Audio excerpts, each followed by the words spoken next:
إن المسلمين والمسلمات والمؤمنين والمؤمنات والقانتين والقانتات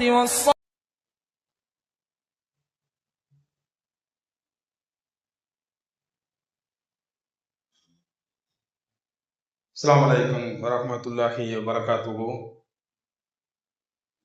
إن الحمد لله نحمده ونستعينه ونستغفره ونعوذ بالله من شرور أنفسنا ومن سيئات أعمالنا. من يهده الله فلا مضل له ومن يضلل فلا هادي له. أشهد أن لا إله إلا الله وأشهد أن محمدا عبده ورسوله أما بعد فإن أصدق الحديث كتاب الله وخير هدي محمد صلى الله عليه وسلم وشر الأمور محدثاتها وكل محدثة بدعة وكل بدعة ضلالة وكل ضلالة في النار. புகழும் புகழ்ச்சியும் நம்ம எல்லாம் படைத்து பரிபாலிக்கக்கூடிய அந்த ஏக நாயகனுக்கே உரித்தாகட்டும் என்று கூறியவனாக இந்த உரையை ஆரம்பம் செய்கின்றேன். எல்லாம் வல்ல அல்லாஹ்வின் நல்லடியார்களே, இன்றைய தினம் நாம் பார்க்க இருக்கின்ற தொடர் உரையின் தலைப்பானது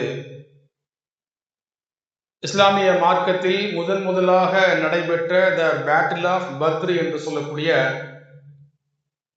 பத்ரு போர்க்களத்தின் வரலாற்று சம்பவத்தை நாம் இன்றைய தினம் பார்க்க இருக்கின்றோம். பள்ளிக்கூட காலங்களில் பட்ட பகலில் வரலாற்று பாடத்தினை ஆசிரியர் நடத்தும் பொழுது நாங்கள் எல்லாம் பாதி வானத்திற்கு சென்று விடுவோம். இப்பொழுது நட்ட நடுராத்திரில் எங்களிடத்திலே வரலாற்றை எடுக்கிறேன் என்று சொல்லி எங்களெல்லாம் தூங்க வைத்து விடாது என்று யாரும் நினைத்து விட வேண்டாம். வரலாறு என்றது ஒரு படிப்பினை. அதில் நாம் என்ன படிப்பினை பெறுகிறோம், அதை நாம் நம்முடைய வாழ்க்கையில் எவ்வாறு அதை நாம் செயல்படுத்த வேண்டும் என்பதுதான் வரலாற்றில் மிக முக்கியமான ஒரு சம்பவமாக இருக்கின்றது. அந்த அடிப்படையில் இஸ்லாமிய மார்க்கத்தில் ரமதான் பிறை 17 ஒட்டிய வயிறோடு நோன்பு வைத்துக் கொண்டு அந்த வீர தீரமாக எதிரிகளோடு போர் புரிந்த அந்த இஸ்லாமிய சஹாபாக்கள் எங்கே, அல்லாஹ்வின் தூதருடைய தியாகம் எங்கே? அதே ரமதான் மாதத்தில் எங்களை போன்ற இளைஞர்களுடைய வேட்கை எப்படி இருக்கும்? இவன் எப்படா பயானம் முடிப்பான், இமாம் எப்ப தொழுகை முடிப்பாரு, நாம எப்ப வேட்டையாடலாம் என்கின்ற ஒரு எண்ணம் இருக்கும். அது தவறில்லை. ஏனென்றால் இஸ்லாமிய மார்க்கம் சஹர் உணவில் பரக்கத்து இருக்கிறது என்று சொல்கிறது. ஆனால் இந்த இஸ்லாமிய மார்க்கத்திற்காக நாம் எந்த அளவு எல்லளவு நாம் என்ன இஸ்லாமிய மார்க்கத்திற்காக செய்திருக்கிறோம் என்பதை நாம் சிந்திக்க வேண்டும்.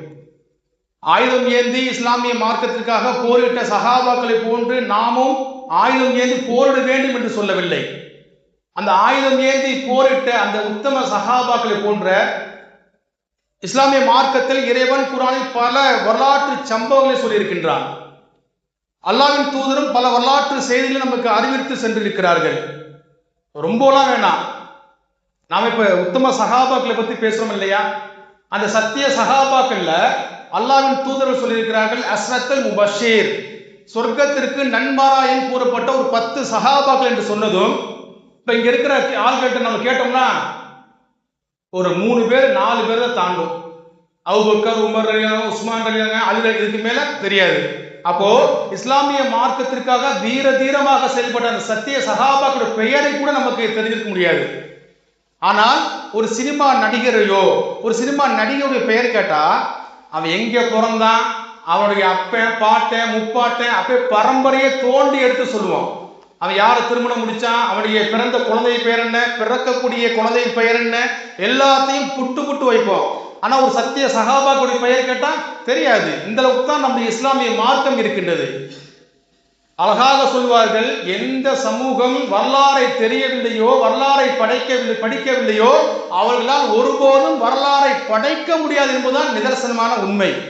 அப்ப இந்த பத்ரு களத்திற்கு உள்ளே நாம் செல்வதற்கு முன்பாக அந்த பத்ர் போர்க்களம் எதற்காக நடைபெற்றது, எந்த சூழ்நிலையில் என்ன காரணங்களுக்காக நடைபெற்றது என்கின்ற சம்பவத்தை அலசி ஆராய்ந்து முன்னாடியே அதற்குண்டான விஷயத்தை தெரிந்து கொண்டால்தான் பத்ர் களத்திற்குள் உள்ளே நாம் நுழையும் பொழுது மிகவும் இலகுவாக இருக்கும். அந்த அடிப்படையில் இறைவன் இந்த உலகிற்கு பல நபிமார்களை அனுப்பியிருக்கிறான். அந்த நபிமார்களை பற்றி அல்லாஹ் என்ன சொல்றான்?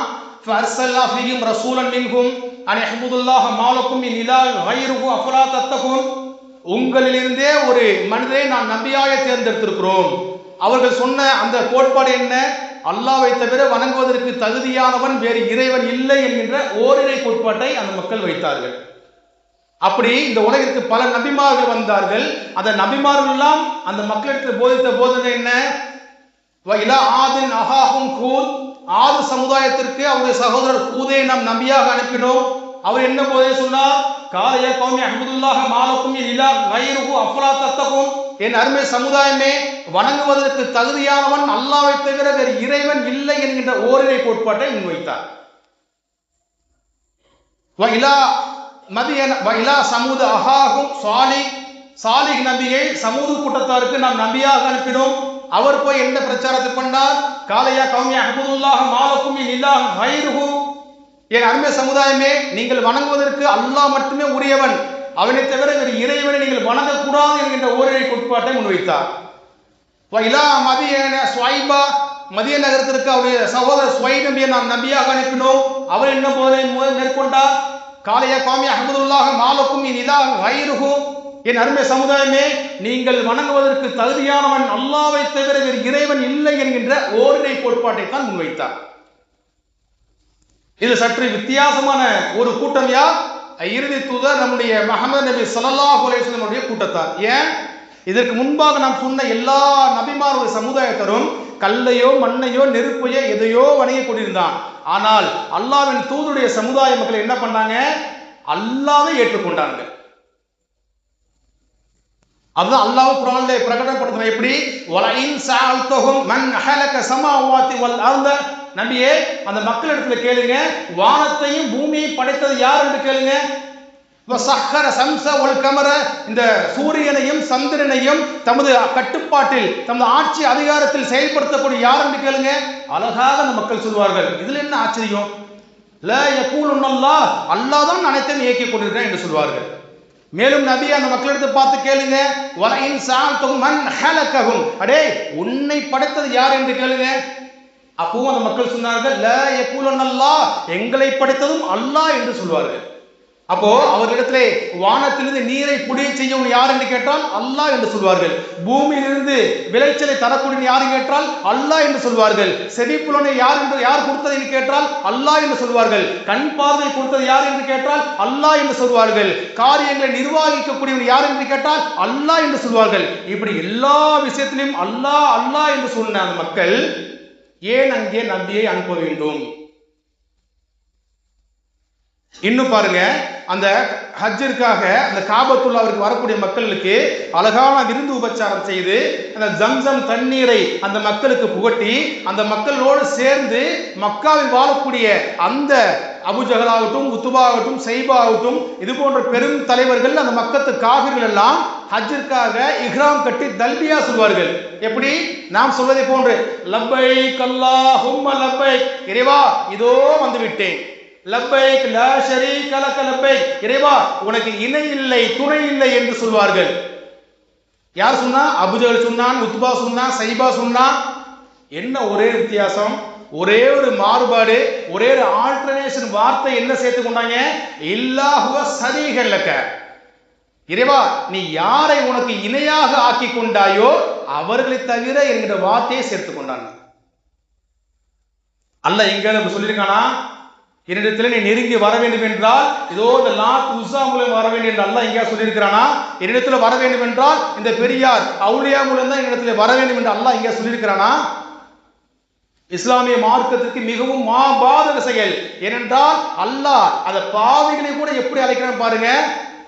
குல்யா இபாதி அல்லதீன அஸ்ரஃபு அலா அன்ஃபுஸிஹிம், ஓ தனக்குத்தானே அநியாயம் செய்து கொண்ட அடியா, லா தக்னது மின் ரஹ்மத்துல்லாஹ், அடே அல்லாஹ்வுடைய அருளில் நம்பிக்கை இழந்து விடாதே. இன்னல்லாஹ யக்ஃபுரு துனூப ஜமீஅன், உங்களுடைய பாவங்கள் அனைத்தையும் மன்னிக்க கூடியவன் நானாக இருக்கிறேன். என்னை விட்டு நீ ஏன்டா கல்லிட்டையும் மண்ணிட்டையும் அங்க இங்க போயிட்டு இருக்க, ஏங்கிட்ட ஓடுவா என்று அல்லாஹ் பாவிகளை கூட அழைக்கிறான். அந்த கருத்தை மேலும் வலுவூட்டும் விதமாக அல்லாஹ்வின் தூதர்கள் சொல்றாங்க. என்ன சொல்றாங்க? லா துஸ்ரிக பில்லாஹி ஷையன், யாருமே அல்லாஹ்விற்கு இணை கற்பித்து விடாதீர்கள். எப்படிப்பட்ட நிலையில்? வ இன் குத்தில்த வ ஹுர்ரிக்த, நீ வெட்டப்பட்டாலும் கொல்லப்பட்டாலும் மிகவும் மோசமான சூழ்நிலைக்கு நீ ஆளாக்கப்பட்டாலும் அல்லாஹ்விற்கு ஒருபோதும் இணை கற்பித்து விடாதே என்கின்ற ஓரிரை கோட்பாட்டை தான் அல்லாஹ்வும் சொன்னான், அல்லாஹ்வுடைய தூதரும் சொன்னார்கள். இதுதான் இஸ்லாமிய வரலாற்றில் மிக முக்கியமான ஒரு சம்பவம். அந்த பத்ர் களத்திற்கு நடப்பதற்கு மிக முக்கியமான ஒரு சம்பவத்தில் அல்லாஹ்விற்கு இணை கற்பிக்கக்கூடிய மிகவும் பாரதூரமான செய்தது இது ஒரு காரணம். அடுத்து இரண்டாவது காரணம் என்ன? ஐயாமுல் ஜாஹிலியா, அறியாமை காலம். நமக்கெல்லாம் தெரியும், இந்த உலகத்துல எங்கெல்லாம் தப்புகளும் தவறுகளும் நடக்கின்றதோ அதனுடைய ஒட்டுமொத்த உருவமாக எங்கே அரங்கேறியது? அந்த மக்கத்து மாநகரிலே அரங்கேறியது. ஒரு சமயம் அப்துல்லா பின் ஜாஃபிர் ரலியல்லாஹு அறிவிக்கிறாங்க, குன்னா கௌமன் அஹ்ல ஜாஹிலியா, நாங்கள்லாம் இஸ்லாத்தை ஏற்பதற்கு முன்பாக அறியாமை காலத்தில் வாழ்ந்த பொழுது செத்த பிணங்களை சாப்பிட்டு வாழ்ந்து வந்தோம். சின்ன பெண் பிள்ளைகளை உயிரோடு போட்டு அப்படியே புதைத்து வாழ்ந்து வந்தோம். அப்படியே கல்லையும் மண்ணையும் கடவுளாக வாழ்ந்து எங்களுடைய அண்டை வீட்டார்களுக்கு தொல்லைகளையும் தொந்தரவுகளையும் கொடுத்து உறவுகளை துண்டித்து வாழ்ந்து வந்தோம். மது மாது சூது என்று இந்த உலகத்தில் என்னவெல்லாம் அசிங்கங்களும் அபத்தங்களும் நடைபெற்றதோ இதனுடைய ஒட்டுமொத்த உருவமாக நாங்கள் வாழ்ந்து வரும் பொழுது அத்தா பாசல்லாஹு இலைனா ரசூலன் மின்னா, எங்களிலிருந்து இறைவன் ஒரு தூதரை தேர்ந்தெடுத்தான். அவருடைய பாரம்பரியத்தை நாங்கள் அறிவோம். அவர் உண்மையாளர் என்பதை நாங்கள் அறிவோம். அவர் நேர்மையாளர் என்பதை நாங்கள் அறிவோம். அவருடைய சுய ஒழுக்கத்தையும் சுய மரியாதையும் அவருடைய பண்பாடு அனைத்தையும் நாங்கள் அறிவோம். அப்ப இஸ்லாத்தை ஏற்பதற்கு முன்பாக எவ்வளவு கேவலமான விஷயங்களை அந்த மக்கள் ஈடுபட்டார் என்பதற்கு அந்த பட்டியலை அப்படியே அந்த அப்துல்லா பின் ஜாஃபிர் ரலியல்லாஹு வர்ணிக்கிறாங்க. அது பண்ணாங்க இது பண்ணான்னு சொல்லிட்டு போனாக்க நம்ம அப்படியே காதுல கேட்டு போயிடுவோம். என்ன பண்ணாங்கிறதுக்கு ஒரு உதாரணத்தை சொல்றேன் கேளுங்க. மதீனா நகருக்கு அல்லாஹ்வின் தூதர்கள் போன பிறகு சுபுஹு தொழுகை முடித்த பிறகு ஃபஜ்ர் முடிச்சதுக்கு அப்புறம் சஹாபாக்கள் அப்படியே உட்கார்ந்துருப்பாங்க. ரசூலுல்லாஹ் உட்கார்ந்திருந்து அந்த அறியாமை காலத்துல அவங்க செய்த அந்த அசிங்கமான அந்த காரியங்களை பேசி விட்டு கலந்து செல்வார்களாம். அப்படி பேசும்போது ஒரு சஹாபி சொல்கிறார், யா ரசூலுல்லாஹ், நான் அந்த பாலைவனத்திலே நீண்ட தூரம் பயணம் செய்ய வேண்டும் என்றால் என்னுடைய ஒட்டகத்தின் 2 கால்களை அகற்றி அதனுடைய பாலை கறந்து அந்த மணலில் ஒரு விதமான உருவத்தை உருவாக்கி அதை வணங்கி விட்டு மீண்டும் அதை கலட்டி விட்டு செல்வேன் என்று ஒரு சஹாபி சொல்கிறார். இன்னும் ஒரு சஹாபி சொல்கிறார், கோர தண்டவத்தின் உச்சம், அல்லாஹ்வின் தூதரே, என்னிடத்தில் ஒரு பெண் பிள்ளை இருந்தது, அழகான பெண் குழந்தை. நான் கூப்பிட்டால் என் தந்தையே என்று அழகாக என்னிடத்திலே ஓடி வருவாள். நான் ஒரு நாள் கிணற்றுக்கு அருகாமை நின்று கொண்டு என்னுடைய பெண் பிள்ளையை அப்படியே அழகாக கூப்பிடும் பொழுது என்ன தந்தையே என்று ஓடி வரும் பொழுது அந்த குழந்தையை தூக்கி அப்படியே கிணத்துக்குள்ள போட்டேன். கிணத்துக்குள் போட்டதும் அந்த குழந்தை அப்படியே என் தந்தையே என் தந்தையே, ஒன்றும் அறியாத அந்த சிறுமி என் தந்தையே என் தந்தையே என்னை காப்பாற்றுங்கள் என்னை காப்பாற்றுங்கள் என்று கத்தி கூச்சலிட்டிருந்தாள். நான் அதை பார்த்து அந்த சம்பவத்தை பார்த்து பார்த்து ரசித்தேன். யா ரசூலுல்லாஹ் என்று சொல்லி சொல்லி அழுகிறார்கள். அந்த சம்பவத்தை கேட்டுவிட்டு அல்லாஹ்வின் தூதர்கள் தேம்பி தேம்பி அழுகிறார்கள். மீண்டும் அந்த சம்பவத்தை சொல்லி என்று கேட்கும் பொழுது அல்லாஹ்வின் தூதர் கேட்டுவிட்டு அவ்வளவு அழுகை, அவ்வளவு கோர தாண்டவத்தின் உச்சத்தை பார்த்தோமல்லையா. அறியாமை காலம் என்றால் இவ்வளவு மோசமாக இருக்கிறார்கள் பாருங்க. அந்த சம்பவத்திற்கு நீங்கள் உதாரணத்தை பார்க்க வேண்டும் என்றால் ஹஜ்ஜிற்கோ உம்ராவிற்கோ நீங்கள் சவுதி அரேபியாவிற்கு போனால் அந்த ஹரத்திலிருந்து காபத்துல்லாவிலிருந்து 70வது நம்பர் கேட்டு வழியாக வெளிவந்தால் அந்த அரசாங்கம் ஒரு பேரிகார்டு வைத்து ஒரு வளையம் வைத்து பாதுகாத்து வைத்திருக்கிறார்கள்.